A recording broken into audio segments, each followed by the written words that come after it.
D'abord, je me réjouis d'avoir participé à cet atelier de partage dont l'objectif fondamental est de prévenir et de gérer le contentieux foncier.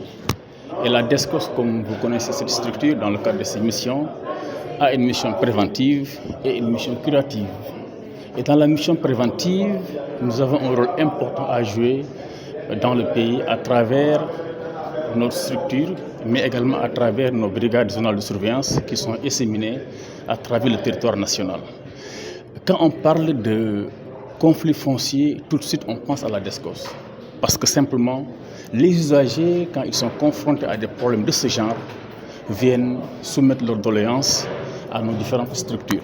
C'est pourquoi notre présence est capitale, parce qu'elle nous permet de discuter avec l'ensemble des acteurs cette question qui est liée au conflit latent qui parfois anime les débats, parfois soulève les tensions et parfois amène les populations à aller à la confrontation. Donc l'atelier tel qu'il est bien évoqué, il faut prévenir, mais en cas de survenance également d'un conflit foncier, il faut rapidement le régler dans un objectif principal d'aller vers un apaisement social, comme le veut le chef de l'État. Et je peux également partager avec vous que la DESCOS, rien qu'en 2023, a enregistré 3498 plaintes.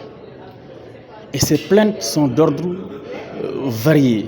Ce sont des plaintes qui nous viennent des particuliers, mais également des soins transmises qui nous ont transmis par les différents parquets du Sénégal quand ces parquets sont saisis par des particuliers. Et dans le cadre de la prévention et du dialogue, nous avons pu quand même solutionner environ 1200 plaintes qui ont été soumises à notre appréciation. Donc c'est pourquoi je réitère encore une fois de plus que c'est une importante chose de prendre part et d'échanger avec l'ensemble des acteurs le rôle éminemment important que cette structure joue dans le cadre du contentieux foncier, qui aujourd'hui constitue un problème majeur. Le chef de l'État l'a assez bien dit, l'ensemble des problèmes qui lui sont posés, environ 90% sont relatifs au foncier. Donc c'est une question qu'il faut vraiment régler et discuter.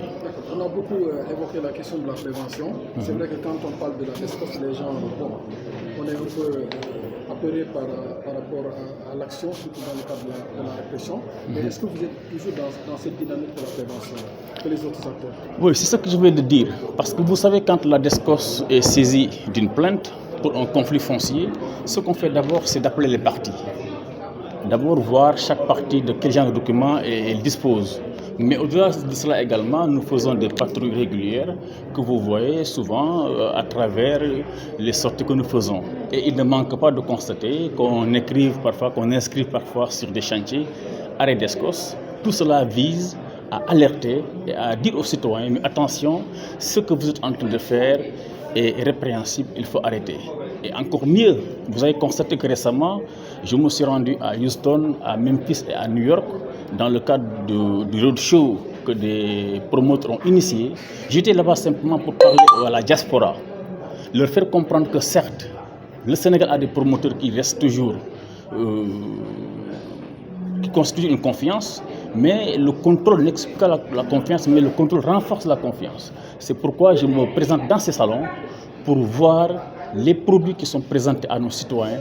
Est-ce que c'est des produits qui sont exempts de reproches? Je vérifie les plans qui sont posés, je vérifie les lotissements, mais même les lotissements verticaux, les immeubles à grande hauteur également, on vérifie est-ce que les projets présentés répondent exactement aux normes d'habitation au niveau du Sénégal. Donc c'est pourquoi je me plais d'être là aujourd'hui pour montrer que l'aspect curatif qui constitue à peu près 2% de ce que nous faisons, on travaille tous les jours, mais à chaque fois quand on sort, pour régler un problème, soit c'est le tribunal qui ordonne la démolition d'un bâtiment qui est irrégulièrement construit sur un titre foncier privé, ça crée des tollés.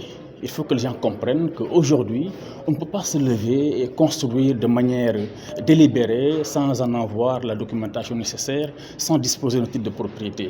Et l'État a mis en place la DESCOS depuis 2004 pour lutter contre ces constructions. Mais sinon, si on ne le fait pas, mais le Sénégal sera bidonvillisé de manière irrégulière et tous les projets seront voués à l'échec. Et quand on parle d'habitat social, quand on parle d'aménagement, on pense toujours au cadre de vie. Une habitation qui n'a pas un cadre de vie parce que simplement les voies sont obstruées, parce que simplement les espaces publics, les jardins d'enfants, les aires de jeux sont occupés par des irréguliers, mais je pense que ça ne rime pas avec une santé au plan de vie de l'occupation du sol.